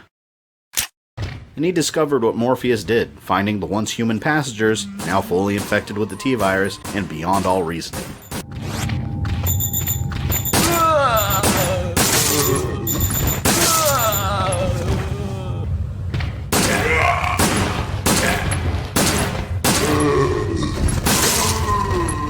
And after exploring several of the hallways inside the ship, he ran into the Chinese agent, Fong Ling. Both agents had the same goal, and were aware that Umbrella's cruise liners were never simply ships, containing mobile laboratories. They needed to find a way inside the deepest portions of the ship, but the wounded Morpheus had them under surveillance and let loose the Hunter elites on board. The elite model Hunters were engineered to be stronger than the standard Hunter line, developed by the remaining researchers Umbrella had in Europe.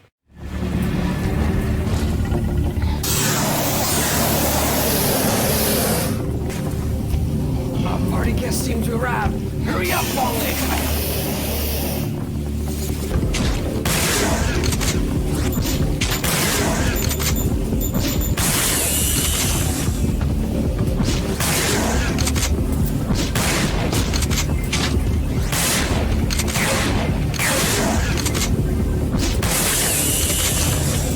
Bruce and Fong Ling fought off the new Hunter successfully, and Morpheus injected himself with the TG virus, succumbing to its effects and becoming the invincible, beautiful monster that he envisioned for his future world.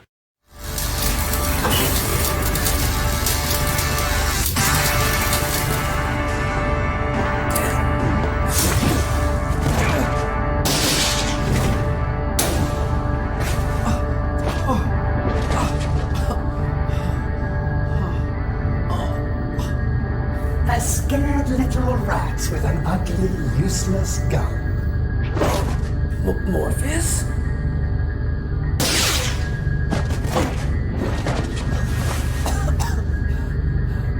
As I said, useless. Guns were useless against this transformation. The electrical shielding it granted Morpheus was too powerful, and it stopped bullets before it could cause him any harm, and Bruce ran while Morpheus chased him from room to room. Bruce and Fong Ling were merely distractions for Morpheus, since the ship was still on course to his Atlantic base, where he had an entire silo full of missiles. Missiles he wanted to launch with the T-Virus attached. The ship would crash into his base in mere minutes, and he sent a Tyrant Model 091 after the agents. The 091 model Tyrant was derived from the Mr. X Tyrant, and engineered with the TG virus, but it was deemed a failed experiment, as it lacked the electrical properties that TG was supposed to produce, and instead of claws it had grown tentacles, and a major weak spot with its heart sticking out of its backside.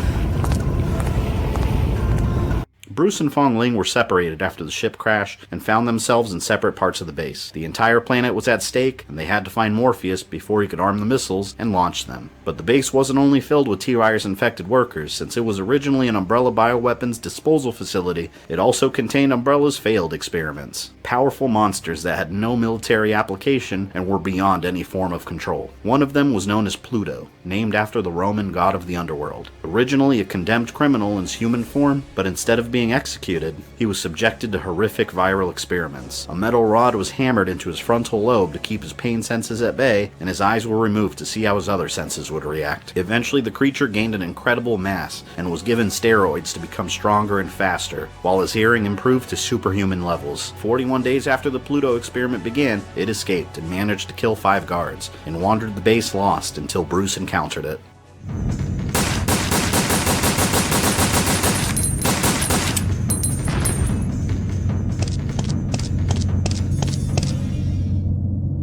The Chinese government, concerned that Morpheus would be successful in his mission, agreed to pay the $5 billion he demanded, and Fong Ling was now expendable, and were tracking her with a chip that was inserted into her arm, while Morpheus, enjoying his new powers, played with them.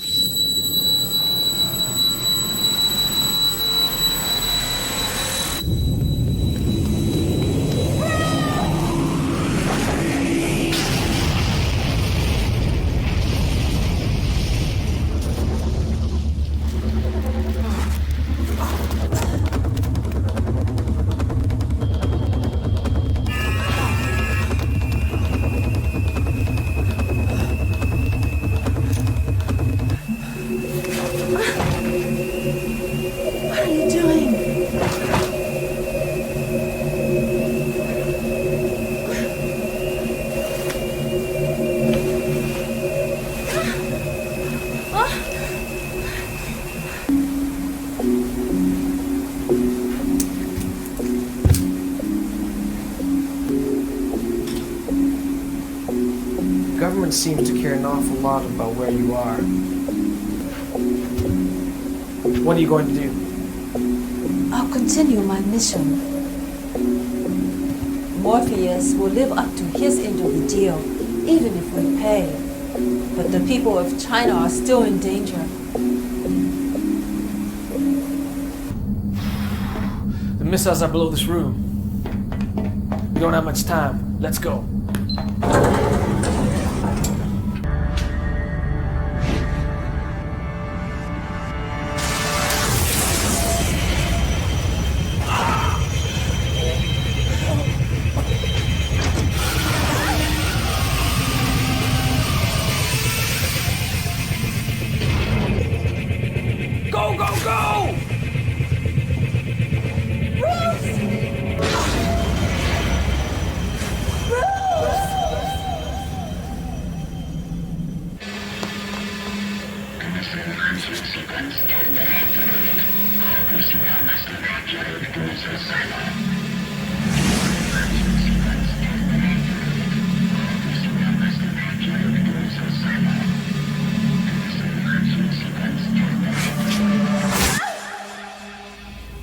missiles were now engaged, and Morpheus had taken Fong Ling. Bruce was in a race against time to find the bioterrorist, and Umbrella's creation stood in his way as he fought through hunter elites, zombies, and an enormous mutated bug in control of a massive hive. But the skilled agent tracked down Morpheus' location and found an experimental electrical weapon that may be able to pierce through his viral shielding.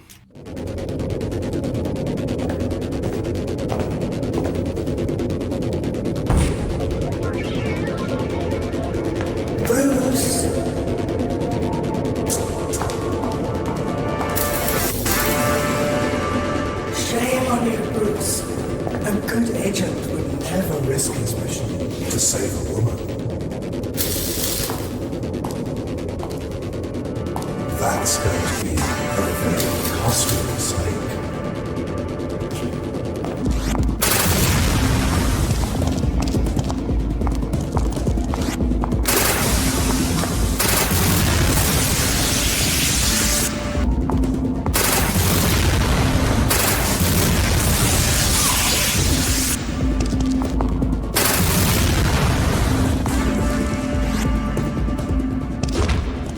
Bruce was able to hold Morpheus at bay, but only had minutes to escape before the missiles launched, and the injuries that Morpheus had suffered were enough for the TG virus to trigger another monstrous mutation.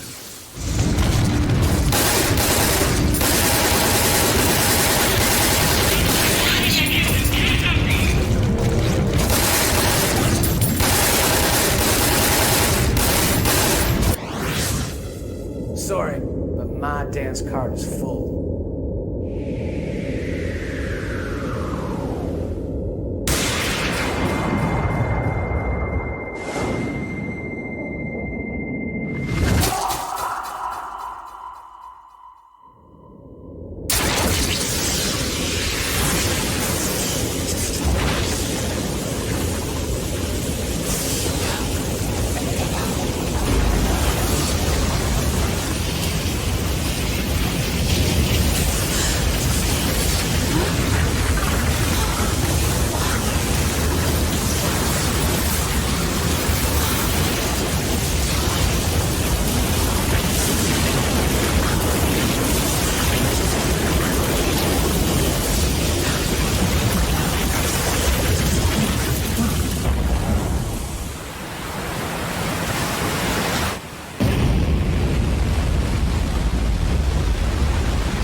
Morpheus had grown to such an immense size, the missiles impacted his body and created a massive explosion, destroying the entire base and himself. Fong Ling and Bruce escaped on a lifeboat. The two agents had saved the world, but Fong Ling's government believed her to be dead, and with nowhere to go, she returned with Bruce back to the United States after being rescued by a Stratcom agency, ending the events of Resident Evil Dead Aim.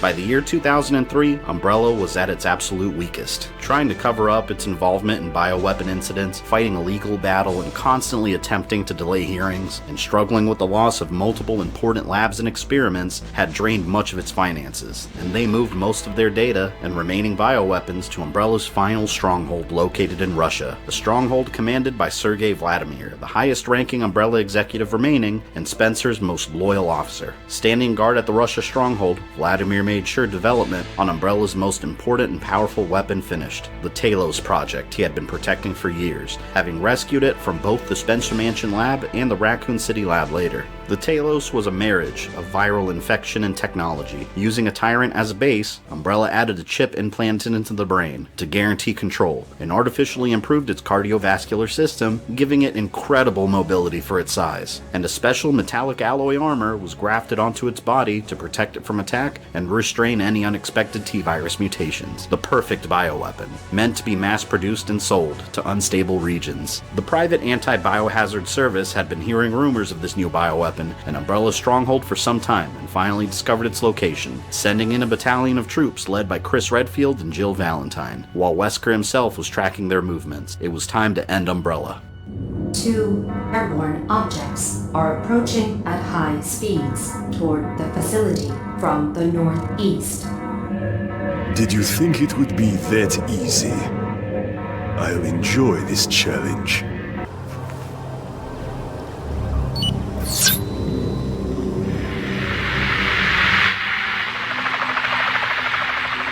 There's no time to wait for authorization. authorization from the Russian government. That facility is an Umbrella base. Yeah. We can't let them get away with this. Chris, it appears our fates are forever intertwined.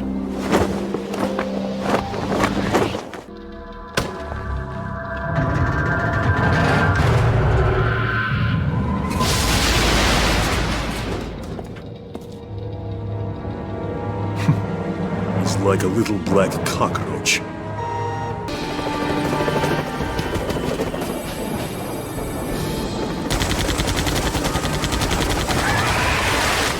Bioweaponry spotted. They've already made it to the surface.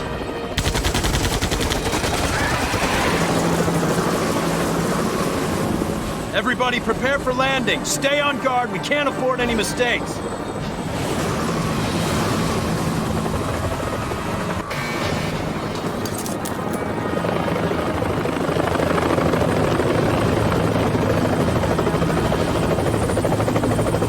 I really hope this new bioweapon is just a rumor. We'll just take out whatever they throw at us.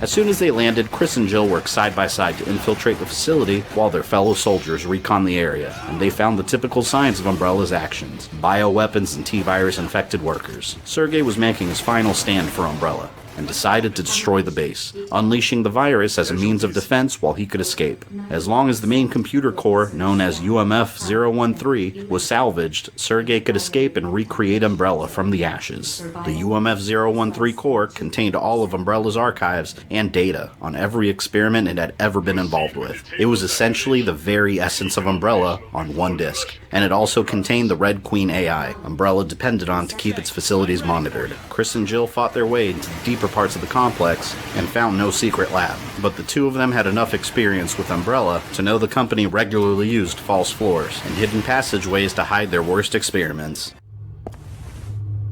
Chris, something about this floor. Yeah, I noticed.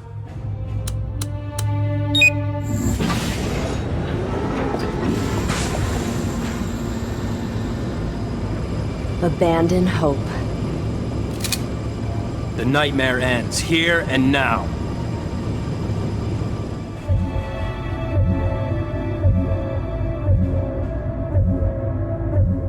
And Wesker took advantage of the situation. He wanted Umbrella gone just as much as they did, but his reasons were far more selfish. With Umbrella out of the way and their data in his hands, he would have the ultimate power to dictate the future of the world. And Wesker decided to go straight for Sergei's location to keep him from escaping with the UMF data. Tired of Wesker's actions against Umbrella, Sergei unleashed his loyal Ivan variant tyrants, and they both attacked Wesker. But Wesker's abilities proved far too powerful, even for the might of two combined tyrants, striking them both down. While Wesker fought them off, Chris and Jill made it even closer to Umbrella's final defenses and the Talos tyrant.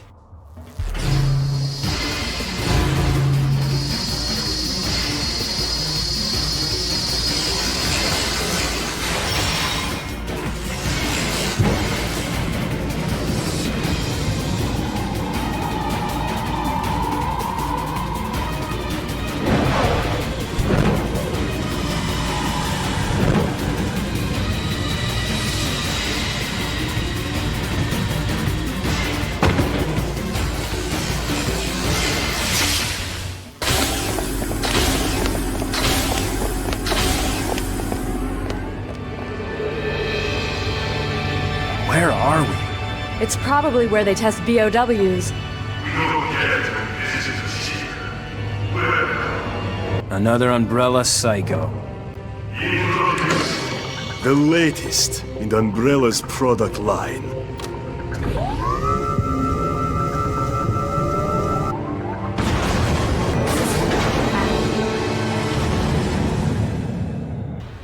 Rockets? We need to shoot them down. So this is what they've been developing. What do we do now? Nothing seems to be working. We have to find a weakness. If they can make it, we can break it. I hope this is wearing it down.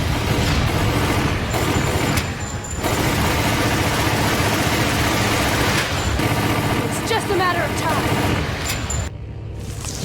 Unfortunately, Talos is out of control. The T-virus inside of his body will continue to mutate until even a god cannot control it.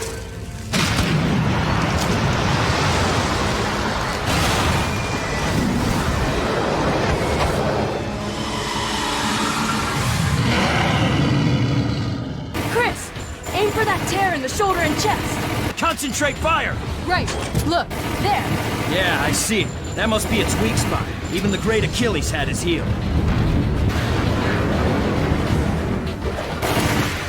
Chris, aim for the mouth.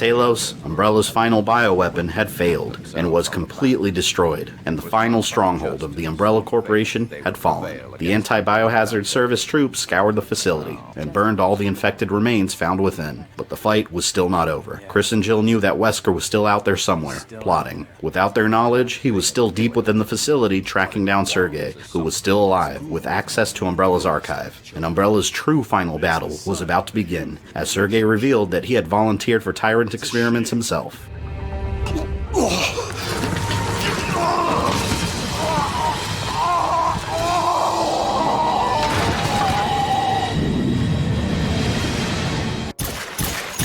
Your lack of creativity disappoints me. I expected more from you. I have to wait for him to stop jumping around.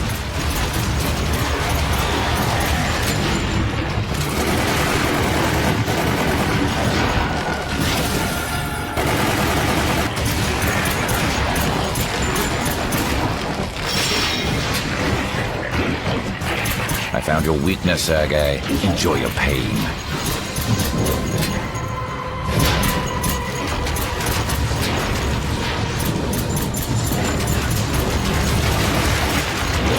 Umbrella's time has come to an end. Your blind loyalty will not avert its fate. When my country was ruined, I had no place left to call home. Spencer gave me a home.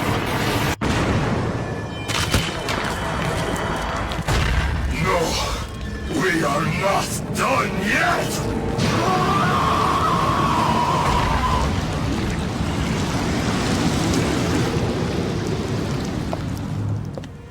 With Sergei's death, Umbrella had no hope of recovering. Wesker had taken the UMF-013 for himself and wiped out all the data found within the complex, shutting down the Red Queen. The following year, in 2004, Wesker secretly sent a copy of the information inside the UMF-013 to the authorities in charge of the Raccoon trials. It was the final nail in Umbrella's coffin, and it was impossible to defend or cover up the information found within. The US government was deemed innocent of any wrongdoing, and Umbrella was found guilty of all charges. A warrant was issued for the arrest of Oswald Spencer, the company's last remaining founder, and he quickly disappeared after the trial, resulting in a global manhunt. Umbrella stocks plummeted, and the few remaining facilities they still had open were forced to shut down. The company was dead.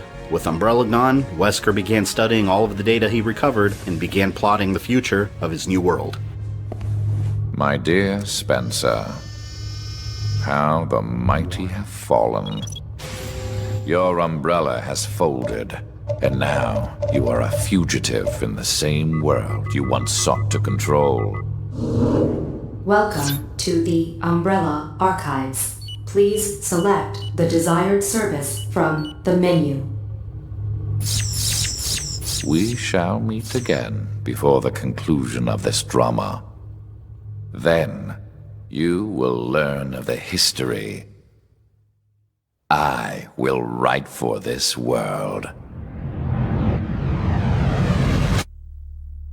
Join me next time for the Resident Evil Timeline Part 4, The Rise of Bioterror, introducing a world where new fears rise, as Umbrella's leftovers fall into the wrong hands, resulting in multiple cases of bioterrorism, and Wesker tracks down the final loose end remaining within the Umbrella Corporation. If you enjoyed this video, don't forget to smash that like button with all of your strength. Make sure you subscribe and click the bell so you don't miss any new content. You can follow me on social media or go into my community tab for updates. And for as little as $1 a month, you can support the channel directly on Patreon. This is Fabian, I love you guys, and I'll see you next time.